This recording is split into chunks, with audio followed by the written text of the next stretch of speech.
This is the All Rev'd Up podcast, and I'm Reverend Emmett Price. And I'm Reverend Irene Monroe. Irene, today we are going to the red table.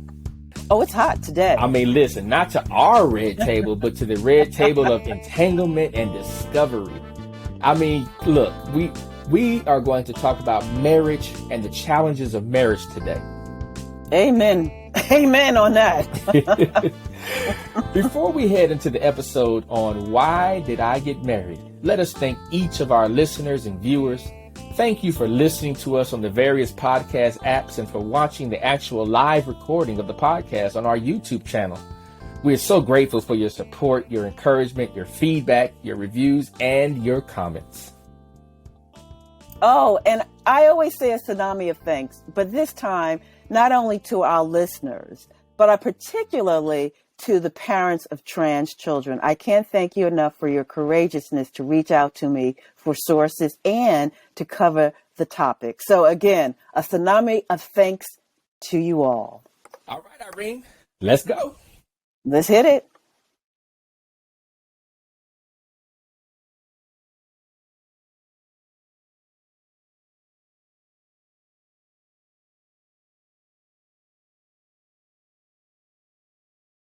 You and I decided we were going to take our space, and what happened? Yeah, and then I got into an entanglement with August. On July 10th, 2020, Jada Pinkett Smith and Will Smith took to the red table to share about her entanglement with songwriter, singer, and rapper August Alsina, who was 20 years her junior.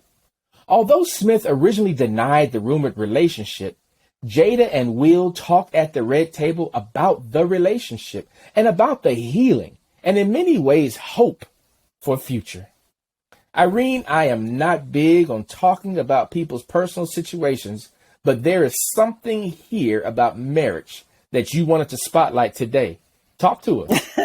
Oh yeah, I do a lot of marriages, not as many now because of the pandemic, but so many times I when I'm doing these weddings, I always say to myself that the couple is more interested in the wedding than the actual marriage and the work that it takes. And so in 2021, there are a number of questions we have to ask. I mean, particularly when we now have women have more economic independence.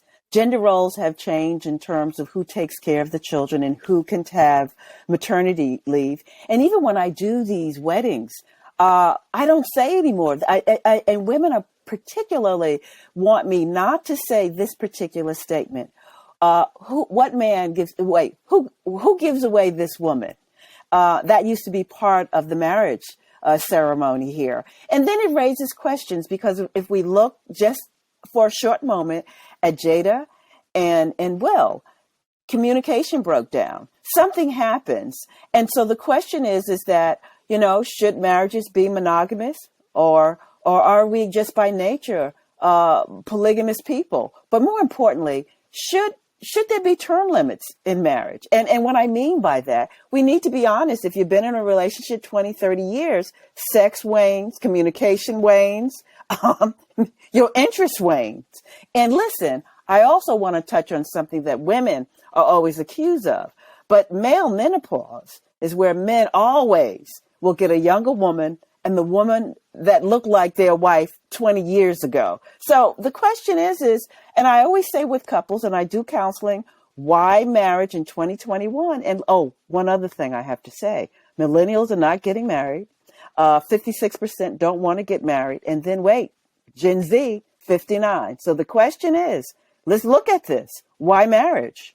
I mean, look, when you talk about the wedding ceremony, and I've done a number of myself, I thought you were going to say that you take out the part where you say, is there anyone in here who would object to this marriage? Where I don't even go there. Know that this moment when the whole room kind of does a side eye around to see if that old flame or that old ex is in here, somebody's going to stand up.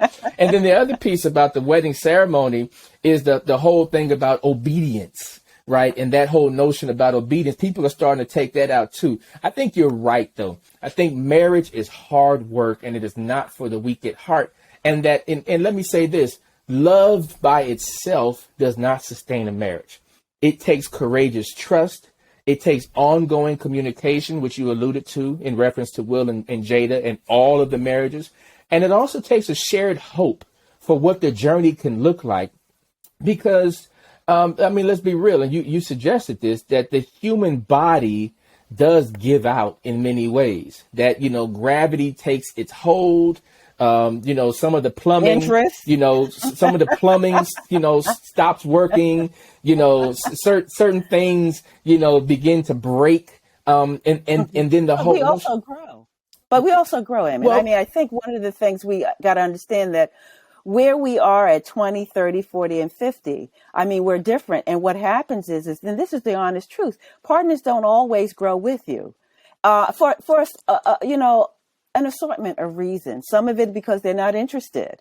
Some are content where they are. The point that gets me is that this whole notion of forever and a day, when your forever can come today.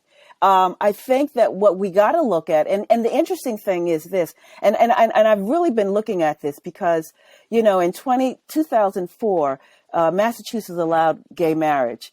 And in 2015, now the entire country allows for LGBTQ people. And the same problems, it doesn't matter what the gender or the configuration is, it's the same kind of problems around intimacy, around trust, around finances, around being open about issues that you had before the marriage that doesn't get resolved, that sometimes can be a place actually to work those things out. The question is this here.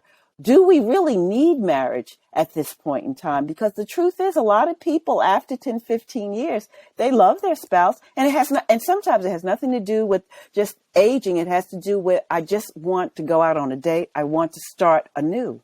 Well, I'm a huge advocate for marriage. I've been married for 20 years. And, I think that the way this nation works is a bias towards marriage. You get tax credits. You have the ability to, to take on debt differently if you're married and if you're not. And so in many ways, there is a bias in this nation. And then many of our religious systems bias towards marriage. And I'm not sure if that's good or not, but I'm just saying that they further complicate it. Listen, Thea and I have been together longer than we've been married because we weren't allowed to get married until Massachusetts allowed and stuff. But the thing that I need to say here is that the point is there's a fatigue that comes with marriage. And that's the stuff that doesn't get addressed. And instead of people talking about that level of fatigue, that people will go off in different directions. Relationships really becomes a kind of smokescreen to not address the issues that are at hand. I would suggest that when you do, though, accept those challenges, every marriage goes through its hills and valleys. That's just the nature of being with another human being who's always changing and growing and learning, as you suggested already. But if you accept that challenge to go through those hills and valleys together, regardless of, who initiated them and what that looks like, then is it necessarily fatigue?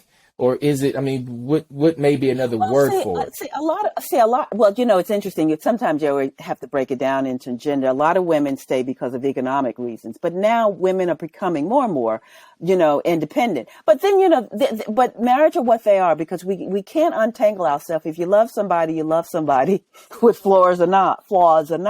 Now, the interesting thing, I appreciate Will and Jada sharing the openness about their marriage. But, we remember when Beyonce and Jay-Z, were having their problems, and we heard about it in a lyric, Becky with the good hair.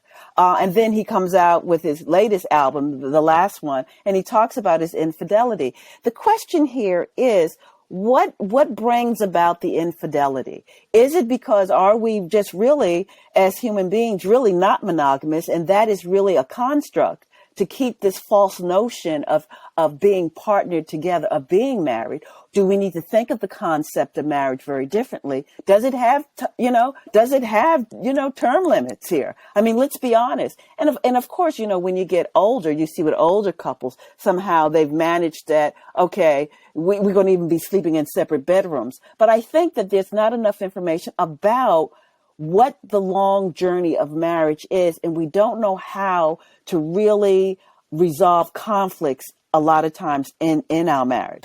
Sex is just one, but Right. there are many other issues. Yeah, I mean, sex is just one thing, but you used two heteronormative analogies to make the point.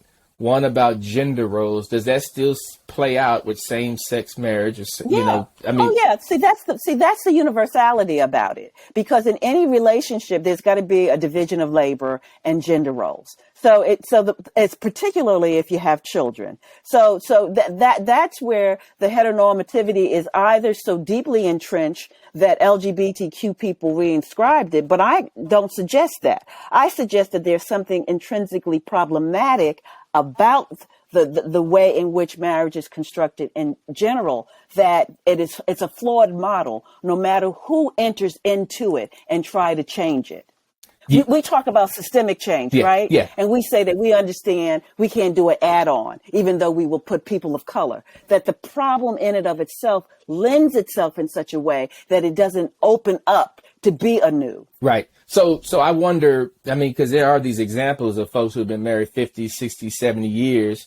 And, you know, I don't know if the story that they tell after 50, 60, 70 years is a revisionist story where, you know, it's been 30 years since that entanglement, or it's been 40 years since that blip, you know, that these relationships have. But I wonder, though, is it that we don't have enough models for what these healthy, you know, long-term marriages look like, so that there's no ability to kind of glean from these individuals the wisdom?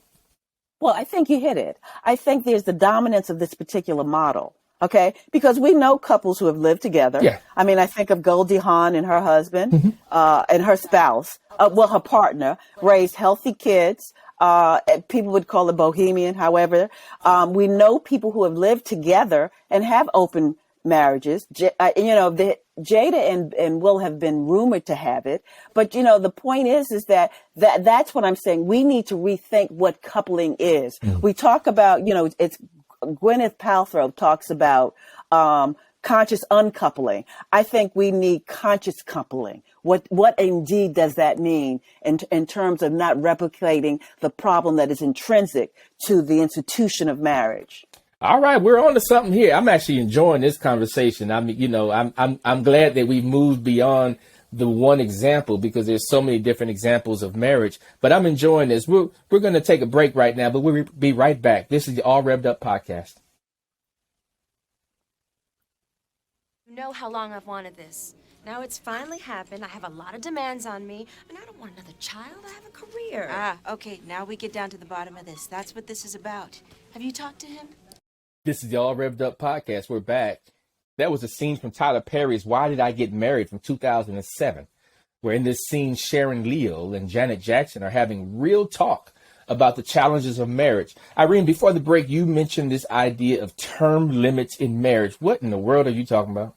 Oh, yeah, absolutely here. But listen, I have to say this about the film. When the film came out, it got a lot of people who were in marriage talking about marriage, and then those who were thinking about marriage, what kind of marriage they wanted to have. So let's talk about, I think you need term limits. And this is what I think here. So in that particular scene, you hear her saying, look, I don't want to have another child. I'm doing quite well in my career. And and then Janet Jackson says to Sharon Leal, listen, that's the crux of the problem. And what happens is that you go into a marriage, and then your marriage blooms, and a lot of times you don't have a shared vision of success. Tyler wants children, you know, and the big house. And she is, as a woman, and understandably, just getting to where she has tried to get so many decades here. So those are reasons for, I think, term limits. Then sometimes just a lack of individual identity. You get so caught up as the couple.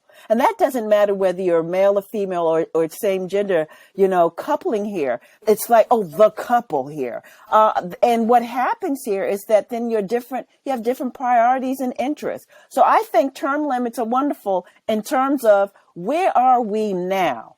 If we are to continue, how do we want to continue? We have this assumption forever and a day. So this is what I say. One of the things I say when I do a marriage, I say here that if you say you love this person, you have to be able to say, I love who I am when I'm with you. And more importantly, that, I don't just love you, but I love myself in this relationship. And a lot of times what happens because of different priorities, unmet expectations, finances, and we just grow that we're in an unhappy, dysfunctional relationship. So I'm trying to understand you, though. Are you saying that when we get married based on a 7-year term? We're going to get married for 10 years. We get married. Yeah, but there's the 7-year itch. There is the 7-year itch. No. But what I'm saying is that it needs to be assessed. You don't just stay in it because you're in it. You stay in it because you can thrive. Both of you can thrive in it. And what I like about what Jada and Will Smith are doing, you love the person.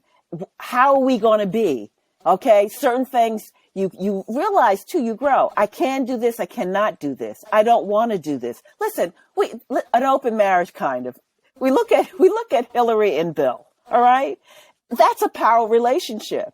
Whatever dynamics they have that keeps them together, I'm hoping that it doesn't come to where women stay because of the generation that you're born into, like hers. You stay with your man, but you stay with your man because you want to, because of a lot of talking, but not an international embarrassment where he says, I didn't sleep with this woman. And one of the reasons why a lot of relationships end is because the sex wane, the finances are problematic, the children are problematic. These are the things that have to be talked about on an ongoing basis. But I'm trying to understand your idea of term limits. I mean, I understand the examples that you're giving, and I understand the challenges that you're talking about. That's like everyday stuff. So are you saying that if your spouse gets cancer, then you roll out because your term is up? No.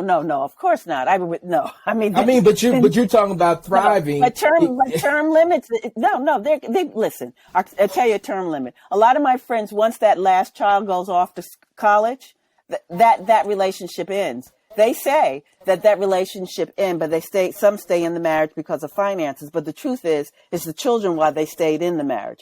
I'm saying that what you have to do is that you don't need to stay in a marriage because of the children. You can say, this is where we break off. I'm not, and a lot of people stay together, but then you have to do something like Will Smith and Jada did. How will we stay together differently? And those are term limits. The first part of our relationship, we were here. The second part of our relationship, we were there. And sometimes it requires, look, we can't go any further. We have exhausted all possibilities in terms of what the two of us can bring in this relationship. Well, you're advocating term limits. I'm going to advocate a different path. And I think that, in many ways, I think we all need mentors in our lives. I think we need folks who can help us to see things that we don't have the vision, the foresight, the expertise, and, even the opportunity to see.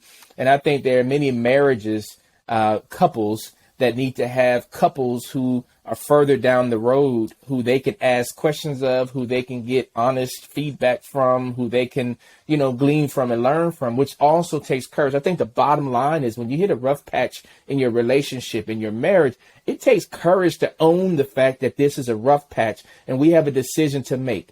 I think that decision has to be based on a vision for what thriving in the relationship looks like, which may not mean thriving in terms of a personal assessment, in terms of finances. It may cost you, it may not, But to me, that's reinscribing the old model. Older generations like us now, because we've been married for a while, okay, might not be the people that can really give new ideas about being coupled. That's what I'm saying. The Gen X and the Gen Z and the millennials, they don't want what we want. I mean, the data is out there. So what I'm saying is that you got to begin to look at these marriages in a very different way. And you say, well, 7 years, what? But there's some relationships that's as far as it can really go. But I'm not sure that they know what we have. I think they see what they see, but I don't think they know the depth and also the complexity of what we have without asking the questions. And many young people make up their decisions without actually asking the questions. Well, listen. You know, by the time you and I are married, we got mortgage, a house. I mean, we got a whole lot of stuff here, you know, that you accrue. I think that the whole concept has to be revamped. Just as we're looking anew about how to do church, okay, without walls. We're talking about systemic changes. I think that is something that you can't pour new wine into old wineskin. This is an old relic that I don't think can be revamped. And I think that we need to look, and the way that it be revamped is for couples, a younger generation, look at how are we going to consciously couple, and should it be marriage? Yeah, and I think that's the question, though. That's the question. But I think no, because marriage doesn't have, but marriage can have term limits. I think some people want to be married.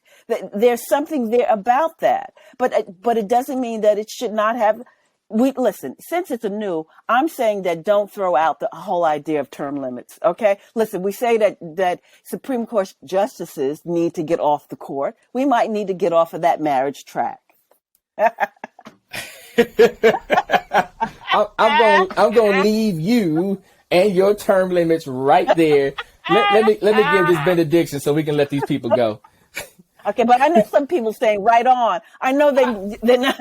I know a lot of people saying right on. That's I'm the gonna way to leave go. you and your right on peanut gallery right there. I'm not picking no fight with none of y'all. I'm not saying nothing. I'm just gonna leave it right there. But listen, I'm glad I'm married. See? Let me say this final word. Marriage is sacred, but for not all is it religious. See, I say it's sacred because the very concept of marriage is a triune relationship between two individual human beings tied together by a divine right, R-I-T-E, that is as divine as it is human. When a person gives themselves to another in wedlock, they are signaling a precious, special union unlike any other union. That is sacred. Whether man to woman, woman to man to man, woman to woman, man to non-binary, non-binary to woman, and on and on and on and on, it is not the equation that binds a marriage. It is the commitment of two human beings based on their definition of what they are and are not committing to. So marriage is beautiful, and yet it is hard as hell. Marriage is amazing, and yet it is extremely challenging. Marriage is one of the most amazing commitments one can make to another, and yet it could also be one of the most dangerous. Marriage is not for the faint at heart, nor for the immature. Yet it is for those who in real time have the desire to embark on a shared journey of exploration and transformation. Marriage is more than sex, more than vacations, more than children, and more than who will take care of the other at the end of life. It is about a daily choice and inherently a minute-by-minute decision to not give in to temptation nor to be the tempter. In countries around the world, marriage does not come with choice. It does not align with immediate love, and it certainly doesn't rely on affection, attraction, or even pleasure.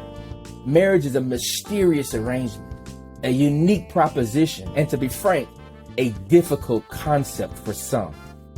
Yet, having said all of that, marriage is what you make of it. And when it goes wrong or hits a bad moment, I hope and pray that you remember your statement of commitment or your vows to one another. I hope and pray that you remember the best days of marriage and refocus your attention and energy on healing and wholeness. And if that don't work, maybe you should find yourself a red table and have a little talk to figure it all out. Should you choose to do that, leave an extra chair for the divine, for that is often the missing participant in these conversations. Whether you are married or not, whether you desire to be married or not, one thing I can wish upon you that I think all human beings should experience at one point or another is love, joy, and peace. Ashe. Amen. Ashe. And amen. And amen. I love it.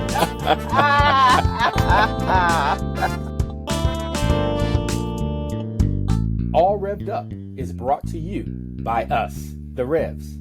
Our amazing producers are Kyla Wright and Cavante Smalls. Music for this episode is from Reverend Price's son and musical prodigy, Emmett G. Price IV. All Rev'd Up is distributed by GBH. Additional thanks to Bob Kempf, Elizabeth O'Brien, May He, Devin Robbins, Meredith Neerman, and Zach Waldman. If you like what you hear, let us know. Give us a review on Apple Podcasts and follow us at All Rev'd Up Pod on Facebook, Twitter, Instagram, and YouTube. Feel free to send us a note, a question, or a comment to allrevduppod@gmail.com. We'll be back